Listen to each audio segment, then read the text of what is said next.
Hello everyone, welcome again to our YouTube channel. तो आज हम क्लास 4th की जो इंग्लिश की बुक है उसमें लेसन नंबर 5 वो हम पढ़ेंगे, जिसका नाम है द पिकॉक और नेशनल बर्ड। पिकॉक यानी मोर होता है और नेशनल बर्ड का मतलब होता है राष्ट्रीय पक्षी, NATIONAL, नेशनल इसका मतलब होता है राष्ट्रीय, और बर्ड यानी पक्षी। तो मोर हमारा राष्ट्रीय पक्षी, इसके बारे में हम इस लेसन के अंदर पढ़ेंगे। डिस्कस हर लेसन के अंदर हमने किया है, तो इसमें भी हम करेंगे। First, name the birds in the above pictures. ऊपर जो आपको पिक्चर्स दिखाई दे रही हैं, उनमें जो बर्ड्स आपको दिखाई दे रहे हैं, आपको उनके नाम बताने हैं। तो जो पहला आपको दिखाई दे रहा है पिक्चर, जो हमारे आसपास ये बर्ड होती है, इसको देख के आप समझ गए कि ये कौन सा है। फिर भी इसे इंग्लिश में हम बोलते हैं स्पैरो और हिंदी में हम इसे गौरैया बोलते हैं। उसके पास जो हमें दिखाई दे रहा है, इसे हम पैरट बोलते हैं, यानी तोता। और उसके आगे जो आपको बर्ड दिखाई दे रहा है, इसे हम पिकॉक और हिंदी में हम इसे मोर बोलते हैं। हमारे आसपास से बहुत इजीली हमें ये तीनों ही बर्ड्स देखने को मिल जाते हैं। अब देखो, दूसरा इसमें क्वेश्चन डिस्कस में दिया हुआ, हमें डिस्कस करना है when do we often see a peacock. Often यानी सामान्यतः या प्राय हम मोर को कब देखते हैं। तो हम तो राजस्थान में रहते हैं और हमारे आसपास नॉर्मली हमें पिकॉक देखने को मिल ही जाते हैं। स्पेशली जब बारिश का मौसम होता है, तब ये खुल के बाहर आते हैं। तो हम पिकॉक को इजीली अपने आसपास के एरियाज में देख सकते हैं, पेड़ों के ऊपर, बगीचों में, खेतों में। तो पिकॉक हमें ऐसे देखने को मिल जाते हैं। अब हम इस लेसन में पिकॉक के बारे में पढ़ेंगे। ये जो पिक्चर आपको दिखाई दे रही है सेंटर के अंदर, ये पिकॉक है और आप इजीली पहचान ही गए होंगे। ज्यादा बताने की जरूरत नहीं है, क्योंकि आपने इसे बहुत बार अपनी लाइफ में देखा है। अब देखो, हम पढ़ेंगे। फर्स्ट लाइन इसकी जो है, birds are creatures that have feathers, wings and a beak. यानी जो बर्ड्स होते हैं वो ऐसे क्रीचर का मतलब होता है प्राणी। तो वो ऐसे प्राणी होते हैं जिनके फेदर्स और विंग्स का मतलब एक ही होता है पंख, जिनके पर या पंख होते हैं, एंड ए बीक, और जिनके बीक यानी चोंच, BEAK, बीक का मतलब होता है चोंच। तो पक्षियों की सबसे बड़ी पहचान यही होती है, उनके फेदर्स होते हैं, बीक होती है, 2 पैर होते हैं। तो ये बर्ड्स की सबसे बड़ी पहचान होती है। तो पिकॉक्स जो बर्ड्स होते हैं वो ऐसे होते हैं। इसके बाद में they are warm blooded creatures. वे ऐसे बर्ड्स होते हैं जिनका जो खून होता है वो बहुत वार्म यानी गर्म होता है। And are always ready to fly into action. यानी कि जो बर्ड्स होते हैं वो तुरंत एक्शन के साथ ही उड़ने के लिए रेडी हमेशा रहते हैं। In fact birds are the most powerful flyers of all living beings. यानी कि वास्तव में जो बर्ड्स होते हैं वो सबसे तेज उड़ने वाले प्राणी माने जाते हैं। हाउएवर, फिर भी, not all birds can fly very high. सभी पक्षी बहुत ऊंचा नहीं उड़ सकते। वेरी यानी बहुत ऊपर, फ्लाई यानी उड़ना। तो सभी पक्षी बहुत ऊपर नहीं उड़ सकते। And the peacock is one of them. और जो पिकॉक होता है वो उनमें से एक है। यानी पिकॉक ऐसे बर्ड्स के अंदर शामिल है जो बहुत ज्यादा ऊंचाई पे नहीं उड़ सकते। इसके बाद हम आगे पढ़ेंगे। There are more than 2000 species of bird in our country. There are more than 2000, यानी हमारे जो देश में लगभग 2000 से ज्यादा स्पेसीज यानी प्रजातियां, 2000 से ज्यादा प्रजाति के जो बर्ड्स होते हैं वो हमारे कंट्री में पाए जाते हैं। यानी हमारे कंट्री में अलग अलग टाइप के आपको बर्ड्स, पिकॉक है, क्रो है, ये तो नॉर्मल बर्ड्स हैं जो हमारे आसपास रहते हैं, पीजन है, आउल है, स्पैरो है, ये नॉर्मल है। इसके अलावा भी लगभग 2000 टाइप के बर्ड्स हमारे कंट्री यानी इंडिया के अंदर पाए जाते हैं। एमंग दीज, उन सब में से, द मोस्ट ब्यूटीफुल, सबसे सुंदर, अट्रैक्टिव यानी आकर्षक, and brilliantly coloured one is the peacock. और अच्छे से रंग बिरंगा जो रंगा हुआ है बर्ड्स है वो कौन सा है? पिकॉक। यानी इतना कलरफुल बर्ड हमें पिकॉक के अलावा कोई दूसरा देखने को नहीं मिलता। ये इसकी सबसे बड़ी विशेषता है। It is also our national bird. और ये बात आपको याद रखनी है कि पिकॉक जो हमारा नेशनल बर्ड है, यानी जो मोर होता है वो हमारा राष्ट्रीय पक्षी भी है। It has many colours. इसमें बहुत सारे कलर्स होते हैं। हम फेदर्स देख सकते हैं, हम इसकी नेक देख सकते हैं जो ब्लू होती है। जो इसके फेदर्स होते हैं वो भी अलग अलग रंग के होते हैं। पिकॉक जो होता है वो बहुत कलर का होता है। The charming birds is a familiar site all over the country. और जो ये बर्ड है वो हमारे पूरे इंडिया से परिचित है। पूरे इंडिया के अंदर आप किसी भी जगह इसको देख सकते हो। It belongs to the family of pheasants. Belong का मतलब होता है संबंध रखना। तो जो पिकॉक होता है वो जो पक्षियों की एक प्रजाति होती है, एक फैमिली होती है जिसमें लंबी पूंछ वाले पक्षी आते हैं। फिजेंट यानी लंबी पूंछ वाले पक्षी। ये उनके अंदर शामिल होता है, उस प्रजाति का इसको माना जाता है। The female is called the peahen and the male peacock, यानी जो फीमेल होती है, जो मादा होती है, उसे हम पीहेन बोलते हैं। PEAHEN इसकी स्पेलिंग होती है और इसका मीनिंग होता है मोरनी। एंड द मेल पिकॉक, और जो नर होता है उसे हम पिकॉक बोलते हैं। कलेक्टिवली बोथ आर कॉल्ड पीफोल, सामूहिक रूप से इन दोनों को पीफोल यानी मोर कहा जाता है। ऐसे मयूर और मोरनी होता है, लेकिन सामूहिक रूप से इन दोनों को ही मोर कहा जाता है।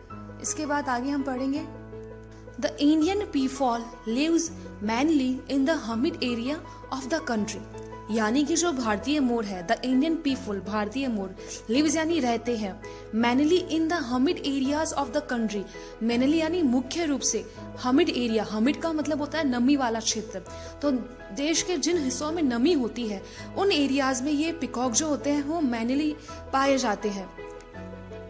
It is found in large agriculture farms, gardens, groves and forests, यानी कि ये जो फाउंड यानी पाए जाते हैं। लार्ज एग्रीकल्चर फार्म्स का मतलब होता है खेतों में, जो कृषि के जो खेत होते हैं उनके अंदर ये पाए जाते हैं। गार्डन्स यानी बगीचों में, ग्रोव्स यानी पेड़ों का झुरमुट जहाँ पर बहुत अधिक संख्या में एक साथ पेड़ हो, एंड फॉरेस्ट यानी जंगलों के अंदर ये बर्ड्स है वो पाए जाते हैं। It loves clusters of trees and grassy spaces along fresh water ponds, lakes and rivers. ये जो मोर होता है ना, इसे क्लस्टर्स यानी छोटे छोटे समूह है, जो पेड़ों के होते हैं, घास फूस के होते हैं, तालाब होते हैं, लेक्स होते हैं, रिवर्स नदियाँ, लेक यानी झरने, झील, तो ये इनके किनारे रहना पसंद करते हैं, ये इन्हें बहुत ज़्यादा अच्छे लगते हैं। एक वाइट पिकॉक की पिक्चर दिख रही है, इसके आगे का जो है हम पैराग्राफ वो हम रीड करेंगे। The peacock is known by many names, peacock जो होता है उसे बहुत नामों से जाना जाता है। The common Sanskrit name for it is Mayura which means a killer, जो कॉमन नेम है, सामान्य जो नाम है संस्कृत में वो इसके लिए यूज होता है मयूर। विच मीन्स, जिसका मतलब होता है ए किलर, किलर मतलब हत्यारा, जो किसी की हत्या करता है। इसे किलर क्यों बोलते हैं वो हम आगे वाली लाइन के अंदर हम जानेंगे। It implies that the peacock is a killer of the killer the snake, यानी ये इसका अर्थ ये होता है, implies यानी अर्थ। इसे किलर इसलिए बोलते हैं क्योंकि ये जो स्नेक होता है, सांप, उसको मारने वाला होता है।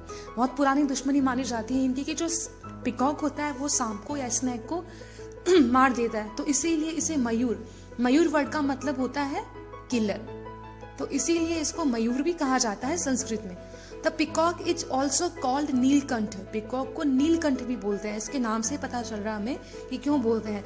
बिकॉज ऑफ इट्स ब्लू नेक, इसकी जो नेक होती है यानी कि गर्दन वो ब्लू कलर की होती है, इसीलिए इसे नीलकंठ कहा जाता है। नेक्स्ट पैराग्राफ में हम पढ़ रहे हैं, the peacock has iridescent blue green feathers, यानी जो पिकॉक होता है उसके रंग बिरंगे, इरिडेसेंट यानी इंद्रधनुषी, रंग बिरंगे, ब्लू यानी नीले और ग्रीन यानी हरे रंग के फेदर्स यानी पंख होते हैं। It has colourful eyes marking of blue, gold, red etcetera, और इनके ऊपर आंखों की तरह निशान होते हैं, ब्लू, गोल्ड यानी सुनहरे रंग के, लाल रंग के, इन पंखों के ऊपर आंखें जैसी बनी हुई होती है। These feathers are in great demand as they are widely used in making hand fans. ये जो feathers होते हैं इनकी great demand यानी मांग, मार्केट में इनकी बहुत डिमांड होती है। as they are widely used, क्योंकि बड़ी मात्रा में इनका जो यूज होता है making hand fans, हाथ के जो पंखे होते हैं उन्हें बनाने के लिए इन पंखों का बहुत बड़ी मात्रा में यूज किया जाता है, तो इनकी बहुत ज्यादा डिमांड मार्केट में है। In some parts of the country and the world, some white peacock are found. In some parts of the country, some यानी कुछ, parts यानी हिस्से, of the country देश के कुछ हिस्सों में, and the world और दुनिया के कुछ हिस्सों में, some white peacock are found, यानी कुछ सफेद रंग के मोर भी पाए गए हैं। They to look very beautiful and attractive, वे भी बहुत beautiful और attractive यानी आकर्षक देखने में लगते हैं, होते हैं सफेद कलर के फिर भी बड़े attractive होते हैं। The peacock has inspired many poets since early days to compose beautiful poetry, यानी जो पिकॉक होता है उसने बहुत सारे पोइट्स यानी कवि उनको इंस्पायर किया है, प्रेरित किया है काफ़ी लंबे समय से, पिछले काफ़ी सालों से, काफ़ी लंबे अरसे से उन्होंने जो पोइट्स होते हैं उनको उनके ऊपर कविताएं रचना करने के लिए, रचित करनी, कंपोज यानी रचना करना, ब्यूटीफुल पोएट्री रचित करने के लिए पिकॉक ने पोइट्स को काफ़ी समय से इंस्पायर यानी प्रेरित किया है, अडैप्टेड। अब हम आगे एक छोटी सी पोइम दी हुई है, वो हम पढ़ेंगे। Here's a poem written on the peacock. Read and enjoy. Peacock के ऊपर लिखी हुई है, हमें बस पढ़ना और एंजॉय करना है। The peacock stands tall and proud. Peacock जो है वो स्टैंड यानी खड़ा रहता है, टॉल यानी लंबा और प्राउड यानी गर्वीला होता है। His blue and green feathers stand out from the crowd.